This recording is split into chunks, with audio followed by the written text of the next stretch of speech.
This episode is brought to you by our great sponsors. If you like building things on the internet, especially e-commerce things, check out the Open Jobs with Prosperous.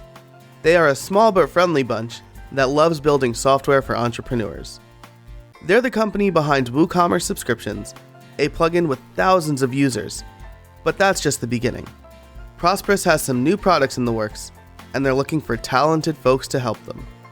If you dream of working in your pajamas, sipping macchiatos at your favorite cafe, or soaking up the sun in Costa Rica, you can make that happen. Prosperous is a distributed company with employees all over the world. They offer some neat benefits like stock options, hardware allowance, and professional development.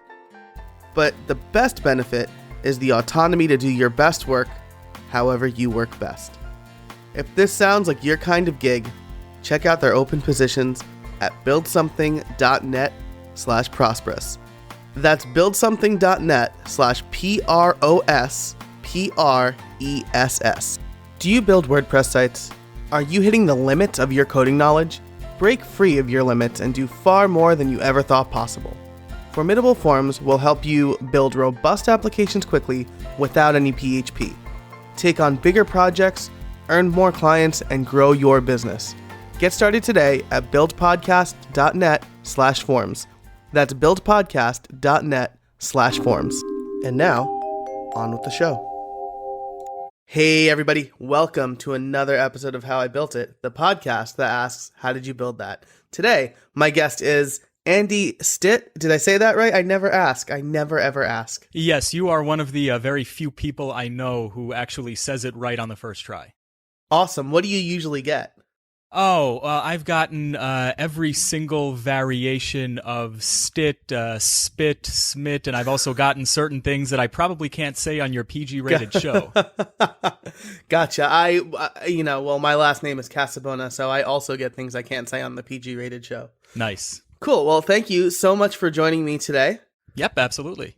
And we're going to be talking about your resource, wpfornonprofits.org, WordPress for Nonprofits. So why don't you tell us a little bit about who you are and the kind of work you do, and then a little bit about your project. Sure, absolutely. So I am a WordPress freelancer. I specialize in front-end development and also do some support work.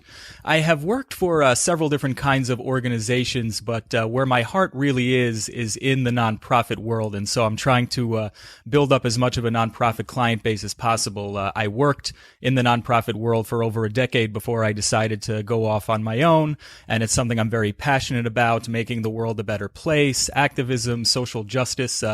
Basically, I'm a nice Jewish boy from north of New York City, so I'm pretty sure that most of us nice Jewish boys from New York are kind of built that way.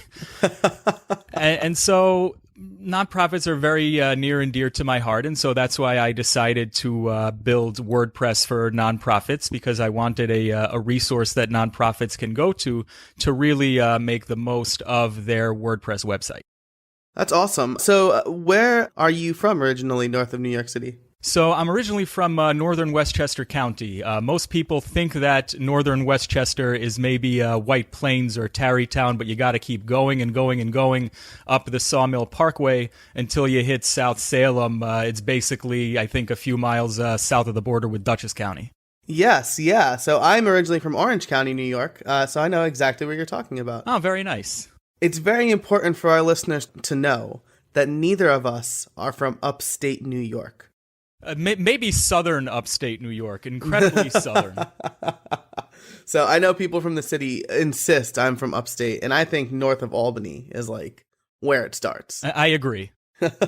So cool, very cool. So you've been doing a lot of work for nonprofits. I think this is a great area to be in, because you can make a difference, right? And in one of the Slack communities I'm a part of, we were having a conversation recently about how web developers or people in our field don't necessarily make the same difference in the world that doctors or, firefighters make. And I think that your passion and the work that you do with these organizations show that that's not true, right? We can make a difference no matter what we do, right? Yes, we absolutely can. And what I've noticed in my travels is that there are many nonprofits of all different sizes, all different budgets, all different causes, but most of them need some sort of technology help because most of them are either program administrators or fundraisers. And so they're not necessarily technology type people. And so the type of help that they need is that we can build them something that helps them advance their mission and raise funds and recruit volunteers, but we can also help them just understand what they can do with their WordPress website so they can be more independent, because a lot of them are dependent on either consultants or volunteers. And so if something happens, if somebody drops off the face of the earth, then they're pretty much up a creek without a paddle. And so one of the things that we can do for them is to just teach them really simple things like maintenance, like they can do their own updates very easily so that they're up to date with the latest and they don't have to deal with security vulnerabilities. And just there's a lot of low-hanging fruit that you can teach to nonprofits that will help them maintain their website over the long term and still collect their donations without anything negative happening to their website, basically. Awesome. Yeah. And so I think that we're touching on something pretty important that we should kind of work out a little bit. And that's the content that you have on your website is, of course, from the work that you've been doing from nonprofits for a while. But maybe we could talk a little bit about the content of the website and any research that you do to kind of stay current with making sure nonprofits get the information that they need to have a successful WordPress site. Sure, absolutely. So as far as the content that I have on the website, it's basically everything but teaching them how to try to be a developer. I'm not trying to teach them how to code or do anything like that because as someone who worked for a 501c3 organization for 9 years and we expanded from 2 people to 10 people, I understand that there isn't a lot of time on their day and that there is a lot of work on their plate. And so I basically try to teach them as much of the basics as I possibly can as far as how to create pages and posts, how to set up Google Analytics using a WordPress plugin, why it's important to set up Google Analytics. And what I try to do with all of my work is I try to take a nonprofit first approach. And what I mean by that is that I don't use my WordPress experience to extol all of the virtues of WordPress and then try to shoehorn the nonprofit's needs into a WordPress website. What I try to do is I try to take my over a decade experience in the nonprofit world and figure out how WordPress can help them. So in one of the in the talk that I gave at WordCamp Baltimore on how to build a nonprofit WordPress website, I started off the conversation by telling them you are basically, you have to storytell. You have to tell really good stories about the people who benefit from your work. You can tell it for them. You can have them tell it themselves. And then that will basically stir up enough emotions in your potential and current donors to give and then give again and then give again. And also to recruit volunteers because a lot of nonprofits need volunteers to help them execute their program work. And here's how you do that in WordPress. You can do it using posts and pages. You can embed videos from YouTube or Vimeo. You can use pictures from your media library because visuals help to tell a really good story.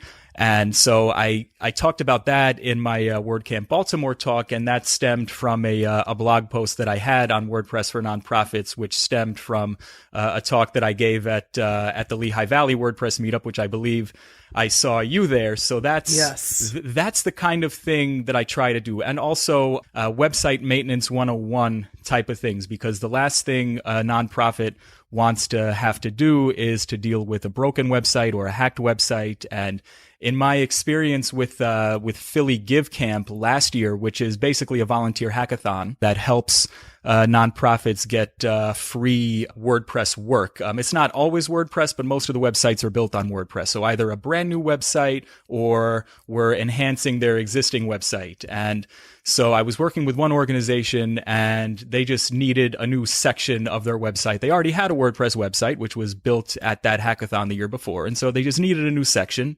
And so we built them a few new pages and just put the content up there.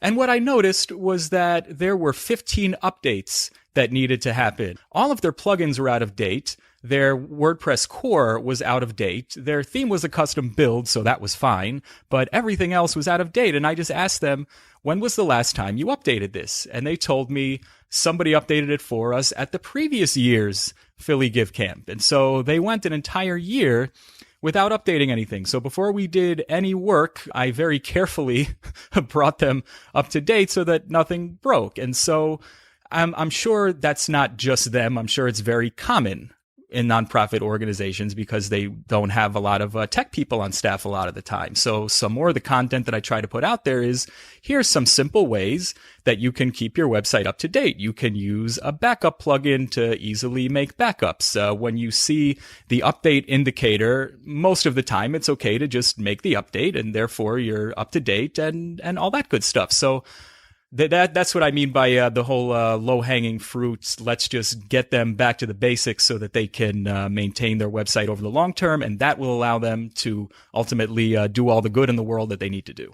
Gotcha. That's great. And I want to ask a follow-up question, right? Because you touched on something that I preach, maybe is probably not the right word, but I definitely talk about it a lot, and that's empathizing with your client or your students when you're teaching them something. It's maybe a little bit easier for you to empathize because you have that nonprofit experience. What if somebody wants to build a website for a nonprofit organization without 10 years experience? How could they kind of put themselves in the shoes of the nonprofit organization? Honestly, I think it's as simple as just getting to know them. If you're taking on like a brand new nonprofit, honestly, it's just like a discovery phase when they're learning about you, but more so you're learning about them. You're learning about their needs and their organizational goals and where they're trying to go. And while, I think it's probably more than just answering the nonprofit answering the questions on whatever questionnaire you have. If you happen to talk with them either in person or over Skype or whatever, if you can just pick up on things that they say, on their behaviors, just be observant. Really do your absolute best to get to know them, to see what level they're at, and also the answers that they give to your questions should beget more questions from you, using the Socratic method, I suppose, to keep asking more and more questions until you know them almost as well as they know themselves. And so then you can empathize with their situation. You can see what kind of tech resources they have. You can tell whether or not they're nervous about this new website and if they're going to break it. And 99% of them are nervous. So you can probably just go in there with that assumption. But otherwise, just listen to them and really, really listen to them. Don't wait your turn to speak. Really listen to them and get to know them. And that's, as far as I'm concerned, the best way to empathize with them. That's excellent. So, going beyond more than just what you might find on an RFP, you really want to get to know them as the organization, not just them as their website. So I really like that. I like that you mentioned the Socratic method. I went to a Jesuit university, and so we talked all about Socrates there. I will have a link in the show notes to most of the stuff Andy just mentioned into this part of the show, as well as something called the 5 Whys, which I think is kind of a marketing pitch on the Socratic method. Basically keep asking them why until you get to the real answer, so why didn't you update your website? Well, I don't go to the admin, right? Why don't you go to the admin? I was worried about this. And then you eventually get to the real answer. So yes, precisely. Yeah, so that's excellent. So you have this resource, WordPress for Nonprofits. You have a podcast, a blog, a resource area, and that stuff stems from you doing work currently with nonprofits, right? So you're a freelance developer and you work primarily on nonprofit projects. Is that right? Yes. Since I'm still pretty new in the space, I'm still building up the nonprofit client base. I have a couple of consulting clients that I work with on an ad hoc basis, and I am currently working on an actual website build. And all of my other work is, I guess, what I call the off-brand work, where I do basically agencies hire me for overflow work and stuff like that. But my heart is with nonprofits, and so that's what I'm primarily trying to stick with. Gotcha. And I like to, I talk to a lot of people in the community. I met you through the Lehigh Valley meetup, and then we saw each other again at WordCamp Baltimore. We're in the general same area. I'm part of a mastermind group. Do you talk with anybody either contemporaries of yours, maybe people who are also in the WordPress nonprofit space or other nonprofit organizations to get ideas and things like that? So I have talked with, actually, when I started producing the WordPress for Nonprofits podcast. For me, that was a good excuse not to just build a resource for nonprofits, but also to get maybe some free consulting and brainstorming ideas for myself. There's a particular organization called the Nonprofit Technology Network. And I actually was a member back in the day when I was still working in the nonprofit world. And I thought, oh, wow, this is a place where I can certainly find other people in the space, maybe even client leads, but people who use WordPress, who develop on WordPress. And so they managed to basically get me my first set of guests. And so I talked with several freelancers who work primarily with nonprofits, including my friend Mark Root Wiley, who does a lot of work with nonprofits in the Pacific Northwest. And he also has a WordPress for Nonprofits website. But since there are so few of them out there, there's room for more than one, and we may have slightly different angles on things. But I talk with as many people as I can in the space, and I find that there aren't a real whole lot of people in the space. Like it's not something, it's not like the entrepreneurial or content marketing blog space where it's saturated and everyone is trying to do it. So there is an audience there, so it's certainly worth pursuing, but there's also plenty of room for growth in there too, and plenty of room for a player like me to enter the space, if that makes sense. Yeah, definitely. I mean, it's a good niche to be in. WordPress is continually growing in popularity, and it's becoming a household name. And once your clients start asking for something, that's how you're in the right market, right? Responsive design was a thing for a lot longer than clients started asking for it. So right.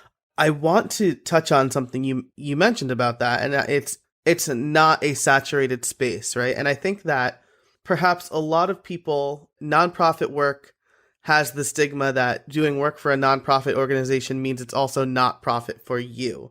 Can you speak a little bit about that? I know I'm just hitting you with that question, but can you speak to that a little bit? Like, how do you go about charging a nonprofit organization, and does it mean that you have to charge less, to do the project? Right, absolutely. I get hit with that question all the time. Whenever I tell people I specialize in WordPress consulting for nonprofits, they think that I'm chasing some sort of a race to the bottom and that I want an empty bank account.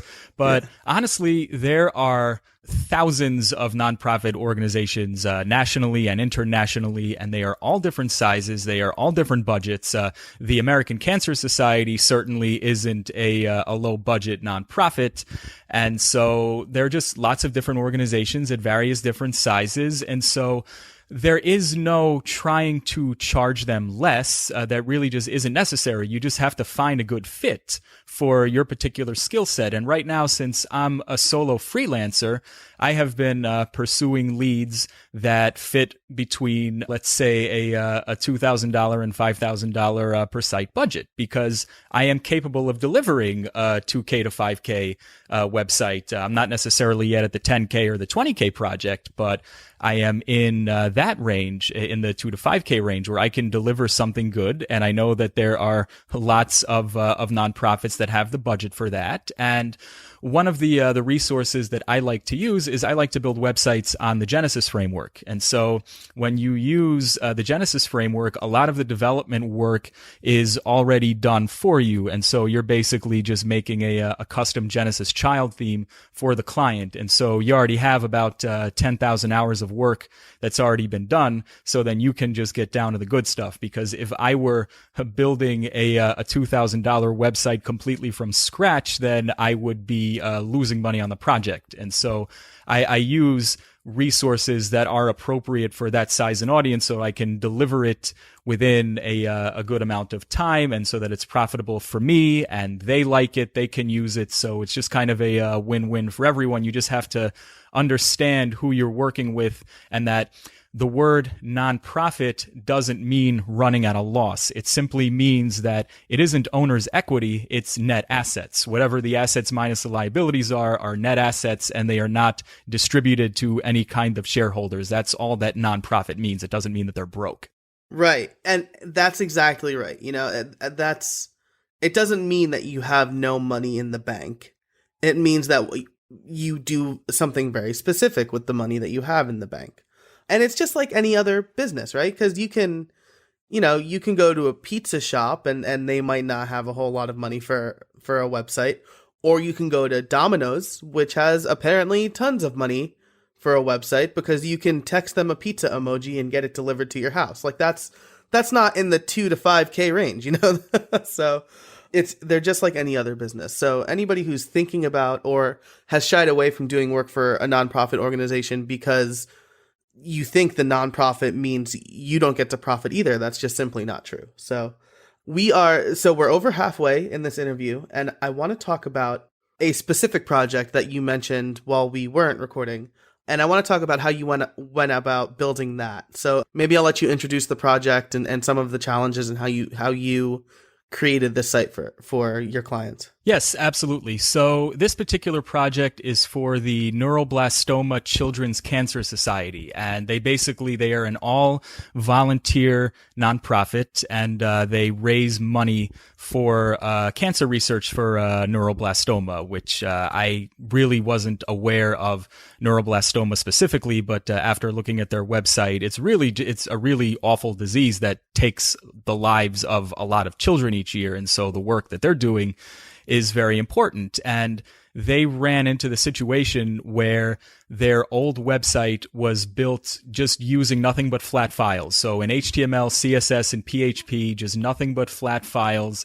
And whoops, the people who were maintaining it for them can't do it anymore. And it's an all volunteer, all board organization, and none of them are technical. And so ultimately what I'm doing is I'm now building them a site on WordPress. We are making some design enhancements, but my main goal with it is that they can have as much control of it as possible. And since they're all volunteer, they're not necessarily going to want to have someone on a retainer agreement to do their maintenance work. And so all of the tools that I'm using to build the website are basically trying to put as much power in their hands as humanly possible. So if they need to make any changes to anything on their site, that they'll be able to do so. Nice. So I know that, well, you said that you're a big fan of Genesis. Are you using Genesis for the framework here? I'm actually not using Genesis. All right. Genesis is very developer friendly, and since none of them are developers, I decided to go with the Divi theme. It's not normally something that I decide to go with because I love Genesis and I can bend it to my will, but I've actually used the Divi theme on a previous client project because she bought the license for it and she wanted to use it, and I found that as far as page builder themes go, it's actually very good. It's very solid. It gets the job done. So if they want to make any kind of changes to the design, or if they want to add a new layout, if they want to add a new section, then the Divi theme, being a page builder theme, it'll allow them to do it via drag and drop. And they also have what they call a wall of fame that they want to port over to their website. And basically, the wall of fame are people, are survivors. They're all children. They're either survivors of the disease or they are those who succumbed to the disease, and they basically just have information about them, their names, their favorite food, their favorite color, where they went last on vacation, which, by the way, when it comes to nonprofit marketing, showing the faces of the disease, that's what makes people want to give money and volunteer their time, et cetera, et cetera. So it's a brilliant and sincere marketing tool so that they can get people to help them continue to do their good work. And so as far as the Wall of Fame is concerned, I am probably going to wind up developing a custom post type for the Wall of Fame members so they can easily enter new Wall of Fame members in there. And I haven't gotten this far into the project yet, but I'm going to see if there's maybe a plugin either like Pods or custom post type UI that I can install, because I can just give them, I can write them a custom post type plugin, but they're not developers. So maybe if I give them a tool that they can use to adjust the custom post types as they need or to add new ones as they need, then that will serve them better. Great. And so that is, I'm a developer, you're a developer. Divi is kind of a curse word among developers, right? Like you say Divi to a developer and they're like, how could you do that, right? But I think this is the perfect use case, right? This is an organization that's all volunteers. They need anything to make it as easy as possible for them to update their website. It doesn't matter that their content is married to the theme a little bit because they're probably not going to be changing their theme all that often, if at all. So this is, it just goes to show that everything has a use case, right? You can't just write off something and say never ever use it, right? And I know people will come back to me and say, well, you can use the Beaver Builder theme and the Beaver Builder plugin, but Divi works here, and it sounds like it works exceedingly well. Yes, it definitely works very well. As far as the criticisms from other developers that Divi is a curse word, until they start paying my bills, I'm going to brush off those criticisms. In this case, I always think of the organization that I'm building the website for. What is the best solution for them, even if it's not something that I would personally use or would personally recommend, as long as it's good, as long as it gets the job done, because I'm not going to build their site using a page builder that I don't think is good and that I think is going to be very problematic. They may never need to change their theme again. And if they do need to change their theme down the road, if the content being in short codes instead of being in the editor, if that turns out to be a real problem, and they'll cross that bridge when they get there. But I expect this particular iteration of the website for them to last for several years. And so they need something right now that they can change. And right now, all they have is a website that's built on flat files that they can't do anything with. And so there is no don't use Divi argument for me. They need something right now. And so I'm going to give them something that helps them right now and will serve them well over the long term. Perfect. That's great. And so we're banging up against time here. And I usually like to ask, what transformations has your product gone through and what are your plans for the future? And if you have answers ready for that, feel free to add them. But I want to add, before I ask you what your trade secret is, I want to ask you, what would you say are the top three things that a nonprofit organization should have? I know that you should talk to each one and you should get their input and each one has individual needs, but I imagine that a lot of nonprofit organizations have very similar needs. So I'd love to hear if you're making a nonprofit website, these are three things you absolutely need to have. Sure, absolutely. So I would say that that you need to have as much in the way of maintenance plugins installed as possible. Like that's a really big thing that I preach to them. So backup plugins, it could be Backup Buddy, Updraft Plus, whatever works best for them and their budgets. Security, either WordFence or iTheme security, whatever works for them. So that's definitely a big thing. And I suppose the second thing would be a theme that would allow them to put together something that is visually pleasing. Because with any website, you need to have it look good so that it doesn't drive people away and so that it attracts them to take the action that you want them to take. And in this case, it's almost all visual with nonprofits because it's something that people can see and even something that people can hear if video content helps, but something that helps to tug on the heartstrings and elicit emotions from the donors. So a theme that helps them build a visually pleasing website. And I guess probably the third thing would be as good of documentation as you can possibly get, whether it be WP 101 videos or something that you create yourself, something that they can go to and really just be confident in using their website so that they know how to use it and so that they take care of it, so that they're motivated to take care of it and confident in their ability to do so that they don't just let time slip away with their incredibly busy schedules and then suddenly their sites aren't updated and then something bad happens. So I would say those are my top three. Awesome. And I'm happy to say that that was not at all the answer I was expecting. And I'm very happy to hear that. So Good. I just learned a ton, like right there, and so that is fantastic. So do you have any trade secrets for us?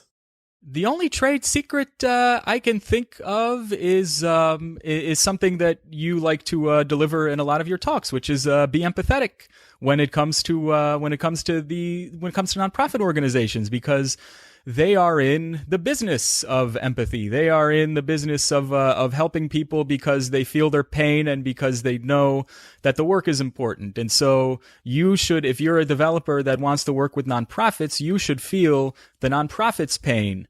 And by extension, the people that they help, you will be able to feel their pain too, so that you're ultimately able to help them and give them exactly what they need. That's wonderful. There's nothing I can do to sum that up better. So I will drop my mic. How about that? Absolutely. Andy, thank you so much for joining me today. I really appreciate it. Yes, sir. Thank you for having me on. Hey, everybody. I want to tell you about a new book I wrote with my good friend Matt Medeiros of the Matt Report called The Podcast Starter Kit. It's a QA-style book that tells you exactly what you need to get up and running with your own podcast. I've had lots of fun over the last several months with how I built it, and I want to share what I've learned with anybody looking to start their own podcast. In the book, Matt and I try our hand at answering 23 questions that you need to ask yourself before you get up and running. We also include several resources, our favorite equipment, and a checklist at the end. Head over to thepodcastbook.com to check it out. It's only $24, and it'll save you hours of time researching the right tools, where to upload your podcast, how to run a good interview, and a lot more. That's thepodcastbook.com. Thanks so much for listening, and thanks to our great guest and fantastic sponsors. If you liked the show, please rate it and subscribe on iTunes, in Google Play, or whatever your podcast app of choice is. If you have any questions, be sure to reach out at howibuilt.it. And finally, until next week, get out there and build something.